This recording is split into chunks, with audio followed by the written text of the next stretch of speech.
tulong ng Philippine Army, nadakip sa isinasagawang law enforcement operation ng Philippine National Police ang isa sa mga kasama at kapwa-akusado ni Kingdom of Jesus Christ leader Pastor Apollo Kibuloy na may patong sa kanyang ulo. Lumiliit na ho ang mga pinagtataguan ninyo. Hindi ho titigil ang kapulisan, ang military, ang buong puwersa ng gobyerno para kayo ay dakitin.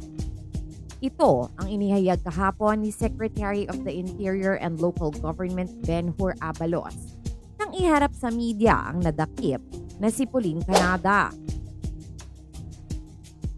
Si Pauline Canada na co-accused ni self-proclaimed Son of God, Pastor Kibuloy, ay naaresto sa isang bahay na halos 2 kilometro lamang ang layo mula sa PNP Regional Police Headquarters, ani Sec Abalos. Iniharap ng PNP, DILG at Armed Forces of the Philippines ang arestadong si Pauline Canada sa publiko na may 1 bilyong reward sa ikadarakit nito dahil sa patong-patong na kasong child abuse at qualified trafficking. Ayon kay Department of the Interior and Local Government Secretary Ben-Hur Abalos, sa bisa ng warrant of arrest ay inaresto si Canada sa ikinasang joint operation ng mga pulis at militar sa isang bahay sa Emily Home Subdivision, Davao City, bandang 1:00 ng hapon noong Huwebes. Aniya, nakatanggap sila na report at tawag na nakita ng caller ang babae na kamukha ng nasa litrato ng wanted poster na inilabas ng PNP na may reward na 1 milyong piso. Bago pa man daw matanggap ang anonymous call ay talagang nagsasagawa na ang nasabing mga ahensya ng mga operasyon at masinsinang surveillance ang intelligence operatives ng pulisya at iba pang mga kasamang ahensya ng gobyerno. Inilahad din ni Abalos na malaki ang importansya ng pagtutulungan ng bawat isa at nakatulong nga ang itinataw na 1 milyong pisong reward upang tuluyang madakip ang nasabing akusado. Pinag-aaralan pa ngayon ng PNP ang panukalang pagdaragdag sa kasalukuyang pabuya laban kay Kibuloy upang mapabilis ang pagdadakip nito. Habang binigyang linaw ni Abalos na ang nasabing pabuya ay galing sa mga pribadong tao at hindi ito ibinibigay at hindi daraan sa kanila. Ikinukonsidera naman ng pambansang pulisya na maglabas ng sariling pondo o reward para sa sinumang individual na makapagbibigay ng mahalagang impormasyon sa kinaroroonan ng puganting pastor.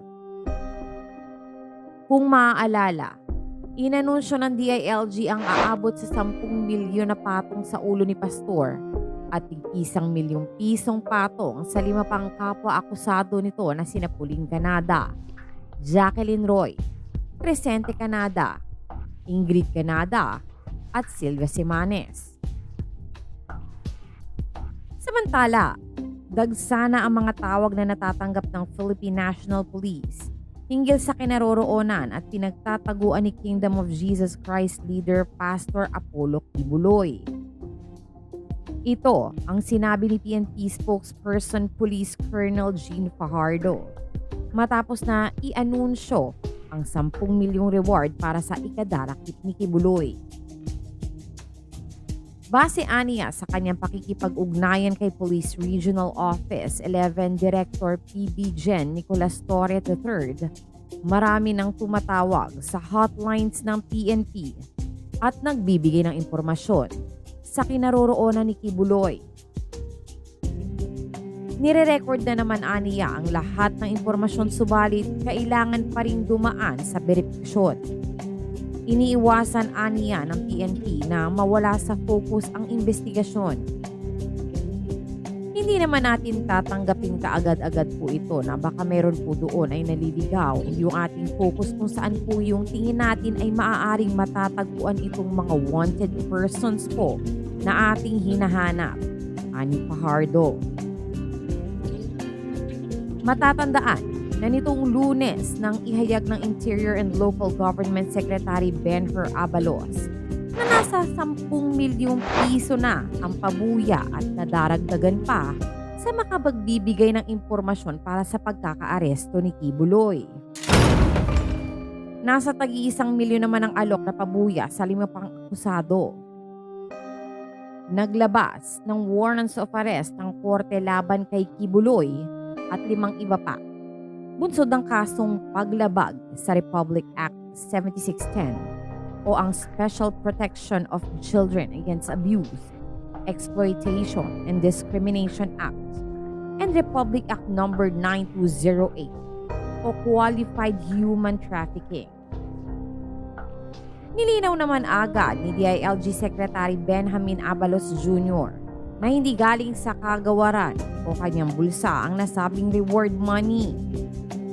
Aniya, pinag-ambagan ito ng kanyang mga kaibigan na may kakayahan na tumulong pero tumanggi namang maisa publiko at makilala pa sila.